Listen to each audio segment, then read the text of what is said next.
2009 میں جب social Democratic Party of India Hindustan میں ایک نئی سیاسی تحریک کی بنیاد ڈالی، عوام کے اندر ایک سوال تھا کہ ایک نئی پارٹی اور ایک نئی تحریک کی کیا ضرورت ہے۔ پورے ہندوستان کے علماء کرام،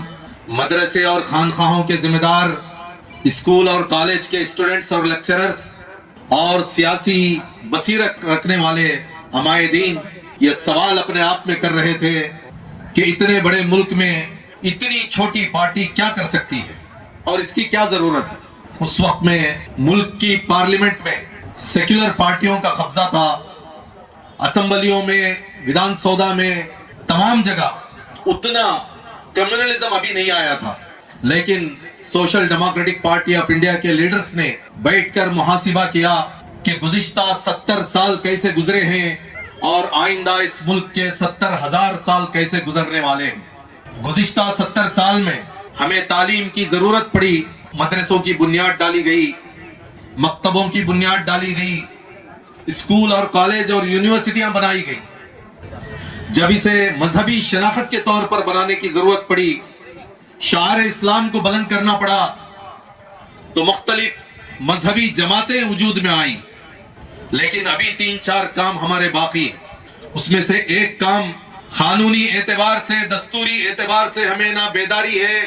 نہ اس کی لڑائی لڑنے کی ہمیں طاقت ہے، نہ سہولت ہے۔ Social Democratic Party of India ملک کے ایک ایک پسماندہ طبقے کو، مجبور اور لاچار اقلیتوں کو یہ ہمت دینے کی کوشش کرتا ہے کہ ملک کمزور نہیں ہے، ملک کا دستور بھی کمزور نہیں ہے، کانسٹیٹیوشن کے سہارے سے ہم اپنے حقوق کو حاصل کر سکتے ہیں۔ اس کا ایک راستہ اور اس کی ایک روشنی social Democratic Party of India گلی گلی، ہلی ہلی سے لے کر دلی کے الگ الگ بازاروں تک، گلیوں تک، محلوں تک اس بات کو بیدار کرنے کی ہم کوشش کر رہے ہیں۔ اس کے ساتھ ساتھ اقتصادی طور پر، اکنامکلی ہمارے اندر اتنی مجبوریاں ہیں کہ صرف 2 روٹی کے لیے 8 گھنٹے ہم کام کرتے ہیں۔ گھر کے اندر 1 آدمی کماتا ہے، 2 آدمی بیمار ہیں، 3 آدمی قرضدار ہیں، 4 آدمی بیکار ہیں۔ ایسی ایک زندگی ہماری گزر رہی ہے۔ مہنگائی بڑھتی جا رہی ہے، بچوں کے اسکول کی فیس اور ٹیوشن بڑھتی جا رہی ہے، ہاسپٹل کے اخراجات بڑھ گئے ہیں۔ ایسے موقع پر ہمارے نوجوانوں کا روزگار کا انتظام کرنا، ان کے پیروں پر ان کو مضبوط کھڑانا، اپنے فیملی اور خاندان کی ذمہ داری سنبھالنے کے لائق بنانا، اس کے طور پر ہم اقتصادی طور پر اقلیتوں کو اور دلتوں کو، پسماندہ طبقات کو ہم مضبوط کرنے کی کوشش کر رہے ہیں۔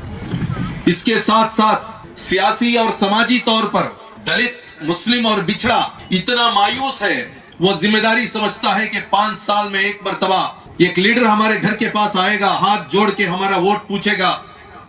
منت سماجت کرے گا، اگر بات نہیں چلے گی تو 2,000-3,000 روپے میں ہمارا ووٹ کچک کے لے کے چلے جائے گا۔ ہم یہ سمجھ کے بیٹھے ہیں کہ 5 سال میں ایک مرتبہ مانگنے والے کو یا جیتنے والے کو ووٹ دینا یہ ہماری ذمہ داری، جبکہ Social Democratic Party of India ہر ایک کی تھوڑی میں ہاتھ ڈال کر سمجھانے کی کوشش کر رہا ہے کہ آپ کو سماجی اور سیاسی طور پر خود مختار ہونا ہے، مضبوط ہونا ہے، متحد ہونا ہے، بیدار ہونا ہے۔ اپنے حقوق کی لڑائی دوسرا نہیں لڑ سکتا، اپنے حقوق کی لڑائی خود لڑنے کے قابل اور لائق بننا ہے۔ اس کے لیے نالج کی ضرورت ہے، اس کے لیے آؤٹ ریچ کی ضرورت ہے، اس کے لیے بیداری کی ضرورت ہے، اس کے لیے اتحاد کی ضرورت ہے۔ اسی لیے social Democratic Party of India چلا چلا کر یہ کہنے کی کوشش کر رہا ہے کہ 70 سال غلامی کے چلے گئے، ابھی ہمیں 70,000 سال ہمیں جینا ہے، اس کی تیاری بھی ہمیں کرنا ہے۔ ابھی 70 سال ہوئے ہمارے زبان سے گوشت چھینا جا رہا ہے، سر پر سے ٹوپی چھینی جا رہی ہے، میناروں سے اذانیں چھینی جا رہی ہیں، عورتوں کے چہروں سے نقاب چھینا جا رہا ہے۔ ابھی 70 سال ہوئے، ابھی اتنی مصیبتیں ہیں، تو آئندہ کیسی کیسے چیلنجز ہمیں آنے والے ہیں، کیسے کیسے مصیبتوں سے ہمیں پالا ہونے والا ہے۔ کیا اس کے لیے پیر پر پیر ڈال کر بیٹھ کر، صرف چبوترے پر بیٹھ کر باتیں کرتے رہیں گے تو کیا اس کا حل نکلے گا؟ Social Democratic Party of India نے صرف 15 سال کی محنت میں